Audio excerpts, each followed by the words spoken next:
ഇന്ന് ഞാൻ റാഗിയും അതുപോലെ തന്നെ പഴം വെച്ചിട്ടുള്ള നല്ല അടിപൊളി റെസിപ്പിയാണ് കേട്ടോ ഇവിടെ ഞാൻ കാണിക്കുന്നത്. അതിന് വേണ്ടിയിട്ട് ഞാനിവിടെ റാഗി പൊടിയാണ് എടുത്തത്. നമ്മളെ വീട്ടിലുള്ള സാധനങ്ങൾ വെച്ചിട്ടാണ് നമ്മളിത് തയ്യാറാക്കി എടുക്കുന്നത് കേട്ടോ. പെട്ടെന്ന് തന്നെ തയ്യാറാക്കി എടുക്കാൻ പറ്റിയ നല്ല ഈസി ആയിട്ടുള്ള ഒരു റെസിപ്പിയാണ്. ഇത് പൊടിക്കാത്ത റാഗി കൊണ്ടും ചെയ്തെടുക്കാൻ പറ്റും കേട്ടോ. അതാണെന്ന് വെച്ചാൽ മിക്സിൻ്റെ ജാറിലിട്ട് അടിച്ചെടുത്താൽ മതിയാവും. നമ്മൾ കുഴമ്പ് രൂപത്തിൽ ആക്കിയെടുത്താൽ മതിയാവും കേട്ടോ. ഞാനിവിടെ 1.5 ഗ്ലാസ് റാഗി പൊടി കൊണ്ടാണ് കേട്ടോ ചെയ്തെടുക്കുന്നത്. ഞാനിപ്പോൾ അളവ് പറയുന്നത് തീരെ അറിയാത്തവർക്കും വേണ്ടിയിട്ടാണ്. ഇതിനങ്ങനെ വലിയ അളവും കാര്യങ്ങളൊന്നുമില്ല. നിങ്ങൾക്ക് ആൾക്കനുസരിച്ച് എത്ര വേണോ അത്രയും ചെയ്തെടുക്കാം കേട്ടോ. അപ്പോൾ ഇതാ ഞാൻ ഒരു 1.5 ഗ്ലാസ് എടുത്തിട്ടുണ്ട്. ഇനി ഇത് മിക്സിൻ്റെ ജാറിലേക്ക് ഇട്ട് കൊടുക്കാം. പിന്നെ നമ്മളെ വീഡിയോ കാണുന്നവർ വീഡിയോക്ക് മറന്നു പോകാണ്ട് ഒരു ലൈക്ക് തരണം കേട്ടോ. അതുപോലെ തന്നെ എന്തെങ്കിലും ഒരു ഇമോജി, ഒരു ഹാർട്ടോ ഒരു സ്മൈലോ എന്തെങ്കിലും ഒരു ഇമോജി കമൻ്റ് ആയിട്ട് ഇടണേ. അതുപോലെ തന്നെ ഫേസ്ബുക്ക് കാണുന്നവര് ഒന്ന് ഫോളോ ചെയ്യാനും മറന്നു പോകരുത് കേട്ടോ. അപ്പോൾ ഇതാ മുഴുവനായിട്ട് നമ്മൾ മിക്സിൻ്റെ ജാറിലേക്ക് ഇട്ട് കൊടുത്തിട്ടുണ്ട്.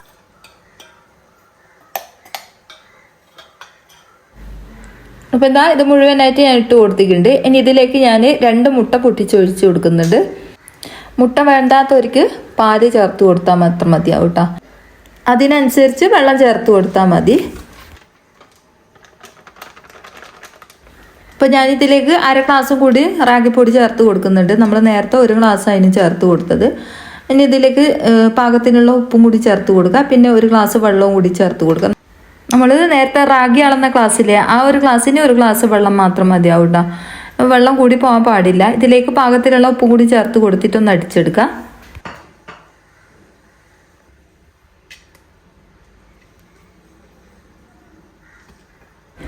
ഇതാ കണ്ടില്ലേ, നമ്മൾ ദോശ മാവിൻ്റെ ആ ഒരു പരുവത്തിലാണ് കിട്ടേണ്ടത്. അധികം ടൈറ്റും അല്ല അധികം നേർത്തിട്ടും അല്ല കേട്ടോ ഉള്ളത്. അപ്പോൾ അതാ ഇതേപോലെയാണ് കിട്ടേണ്ടത്. ഇനി ഇത് നമുക്കൊരു സൈഡിലേക്ക് മാറ്റി വെക്കാം. ഇതിലേക്ക് ഞാൻ 1 അച്ച് ശർക്കരയാണ് ചേർത്ത് കൊടുക്കുന്നത്. അതൊന്ന് ഉരുക്കാൻ വെക്കാം. നിങ്ങൾക്ക് മധുരം കൂടുതൽ വേണമെങ്കിൽ 2 അച്ച് ശർക്കര അല്ലെ 1.5 അച്ച് ശർക്കര ഒക്കെ ചേർത്ത് കൊടുക്കുക. ഇതിലേക്ക് നമ്മൾ പഴം ചേർക്കുന്നത് കൊണ്ട് തന്നെ നമ്മൾ 1 അച്ച് ശർക്കരയാണ് ചേർത്ത് കൊടുക്കുന്നത്. ഇത് പാകത്തിനുള്ള മധുരം ഉണ്ടാവും കേട്ടോ നമ്മൾ പഴം ചേർക്കുന്നത് കൊണ്ട് തന്നെ. അപ്പോൾ ഇത് ഒന്ന് ഉരുക്കാൻ വെക്കാം. ഇനി ഇതിലേക്ക് വേണ്ടിയിട്ട് ഞാനിവിടെ പഴം എടുത്തിട്ടുണ്ട്. 1 പഴമാണ് കേട്ടോ എടുക്കുന്നത്. അപ്പോൾ ഇത് നമുക്കൊന്ന് കട്ട് ചെയ്ത് കൊടുക്കുക. നിങ്ങളുടെ കയ്യിൽ കറുത്ത് പോയ പഴമൊക്കെ ഉണ്ടെങ്കിൽ അതിനെ കൊണ്ടൊക്കെ ചെയ്തെടുക്കുക കേട്ടോ, കുഴപ്പമൊന്നുമില്ല. അപ്പോൾ ഇതേപോലെ ഒന്ന് കട്ട് ചെയ്തെടുക്കുക. കുഞ്ഞു പീസാക്കിയിട്ട് കട്ട് ചെയ്തെടുക്കണം കേട്ടോ. അധികം വലിയ പീസാക്കണ്ട, കുഞ്ഞു പീസാക്കിയിട്ട് കട്ട് ചെയ്തെടുക്കുക.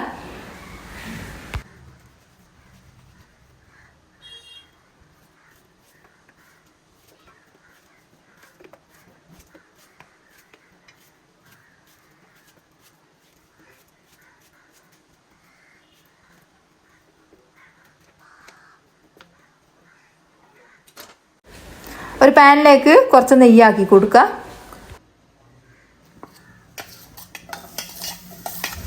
നെയ്യൊന്ന് ചൂടായി വന്നു കഴിഞ്ഞാൽ പഴം ഇട്ട് കൊടുക്കുക.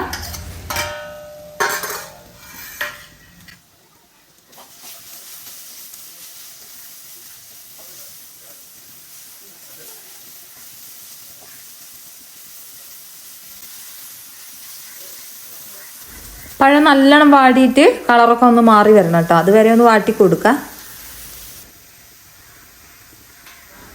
പഴം ഇവിടെ നല്ലോണം വാടി വന്നിട്ടുണ്ട് കേട്ടോ. ഇത്രയും മതിയാവും. ഇനി ഇതിലേക്ക് നമുക്ക് തേങ്ങ ചേർത്ത് കൊടുക്കാം. ഞാനിവിടെ 1/2 മുറി തേങ്ങ ചേർത്ത് കൊടുക്കുന്നുണ്ട്. ചിരവിയതാണ് കേട്ടോ. അതും കൂടി ചേർത്ത് കൊടുത്തിട്ടൊന്ന് ഇതിൻ്റെ പച്ചമണം പോകുന്നത് വരെ ഒന്ന് വറുത്ത് കൊടുക്കുക.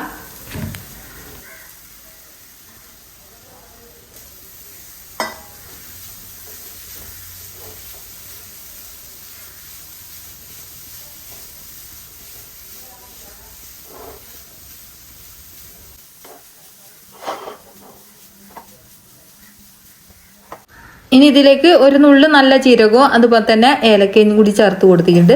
നിങ്ങളെ കയ്യിൽ ചുക്ക് പൊടിയുണ്ട്, അത് ചേർത്ത് കൊടുത്തത് കേട്ടോ, നല്ല ടേസ്റ്റ് ആയിരിക്കും.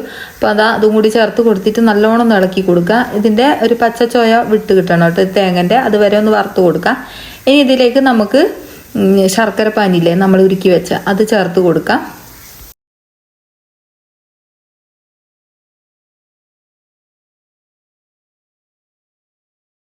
ശർക്കര പാനി ചേർത്ത് കൊടുത്തതിന് ശേഷം നമുക്കിതൊന്ന് നല്ലോണം ഒന്ന് ഇളക്കി യോജിപ്പിച്ച് കൊടുക്കുക. ഒരു ശർക്കര പാനി എല്ലാ ഭാഗത്തും എത്തുന്നത് വരെ ഒന്ന് മിക്സ് ആക്കി കൊടുക്കുക. പിന്നെ നിങ്ങൾക്ക് മധുരം കൂടുതൽ വേണമെങ്കിൽ മധുരം കൂടുതൽ ചേർത്ത് കൊടുക്കട്ടോ. നമ്മളിതിൽ പഴം ചേർത്തത് കൊണ്ട് തന്നെ മധുരം കുറവാണ് കേട്ടോ ചേർത്ത് കൊടുത്തത്. പക്ഷേ ഇത് കറക്റ്റ് പാകമായിരുന്നു കേട്ടോ. ആ ഒരു പഴത്തിൻ്റെ മധുരവും അതുപോലെ തന്നെ ശർക്കരൻ്റെ മധുരവും എല്ലാം കൂടി ഉണ്ടായിട്ട് കറക്റ്റ് പാകമായിനെ. ഇതിലേക്ക് ഒഴിച്ചു കൊടുത്ത ശർക്കര പാനി നല്ലോണം വറ്റി വന്നിട്ടുണ്ട്. ഇത്രയും മതിയാവോ. ഇനി ഇത് നമുക്ക് ഫ്ലെയിം ഓഫ് ആക്കാം. ഇതൊന്ന് ചൂടാറാൻ വേണ്ടിയിട്ട് വെക്കട്ടോ. ഇനി ഇതുപോലത്തെ ഒരു തവ ഞാൻ അടുപ്പിലേക്ക് വെച്ച് കൊടുത്തിട്ടുണ്ട്. അതിലേക്ക് നല്ല നെയ്യ് ചേർത്ത് കൊടുത്തിട്ടുണ്ട്. എന്നിട്ട് ഇതേപോലെ നമുക്ക് ദോശമാവ് ഒഴിച്ചിട്ട് ചുട്ടെടുക്കാം.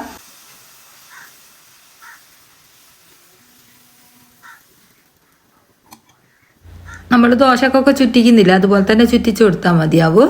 ഇനി ഇത് ഒന്ന് മേൽഭാഗം ആറിയതിന് ശേഷം നമുക്ക് തിരിച്ചിട്ട് കൊടുക്കാം.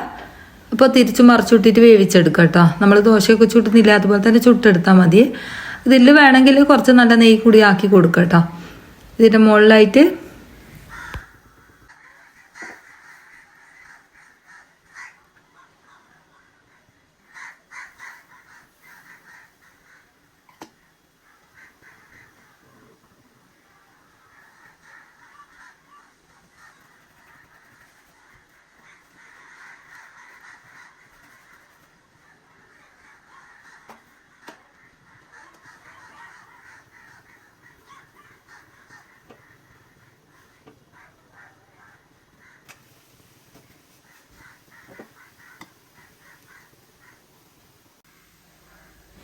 മുഴുവൻ ദോശയും നമ്മളിതുപോലെ ചുട്ടെടുത്തിട്ടുണ്ട്.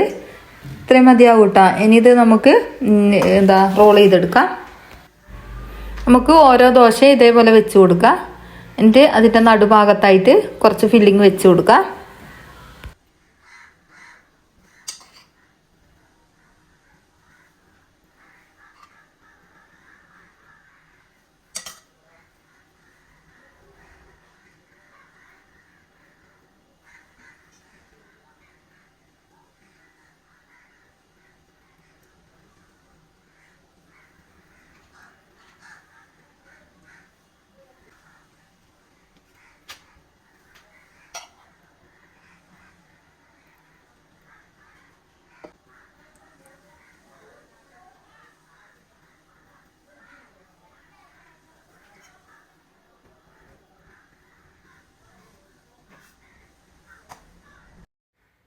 അപ്പോൾ ഇതാ മുഴുവനായിട്ട് ഞാൻ റോൾ ചെയ്തെടുത്തിട്ടുണ്ട്. ഇതേപോലെ റോൾ ചെയ്തെടുത്തതാണ് കേട്ടോ. അപ്പോൾ അതാ നിങ്ങൾക്ക് ഏത് ഷേപ്പിൽ വേണമെങ്കിലും ചെയ്തെടുക്കാം.